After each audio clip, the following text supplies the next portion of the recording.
Okay guys, welcome. This is our lab, basically where we work. Okay, here I will show you our first calcite invisibility cloak. And firstly, I want to show you this very special piece of glass. This is made of special crystal called calcite. Okay, so is this any kind of glass or? No, it's a very special piece of crystal. It's a calcite. Oh, it's crystal. Yeah, the special part is that the refractive index in different directions are different. That's the reason why it can make things invisible. Okay? So how much would a piece like that cost? It's very expensive. It's around 2,000 Singapore dollars. Don't go there. Sorry, continue. So the special thing about this is that the refractive index is different from normal glass. Basically, this is how it makes things invisible. So how does calcite make things invisible? You can see that there's a bumping region, and anything under this bump will be cloaked. Okay, we now show the invisibility performance, and before we put down the cloak, you can see a straw floating inside the lasering liquid, right? So to see it clearly, we put a clear background here. From this direction, you can obviously see the straw against the background, right?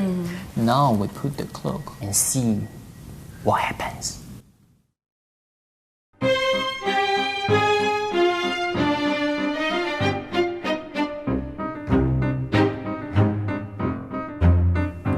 Whoa! Wait, I don't see anything.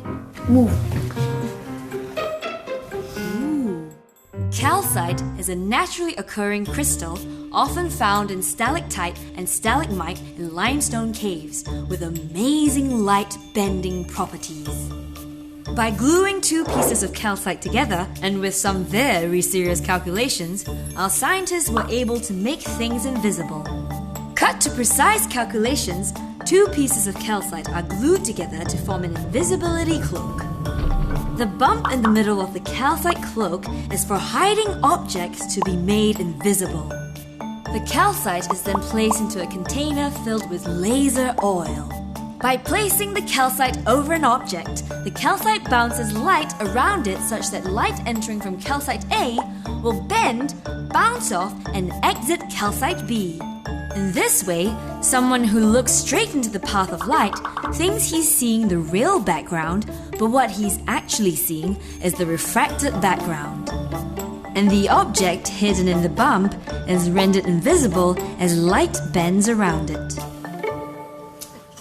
The calcite is so small. Can we make like a bigger calcite, make bigger objects disappear? Theoretically, actually, this design can work for a bigger size, but actually it's very hard to find a natural, clear calcite, no matter how much you spend. So that's the reason why we try to find everyday materials to cloak bigger things. So we can make bigger objects disappear. Yeah. So can we make dot K disappear? What? Why? She's a little bit big.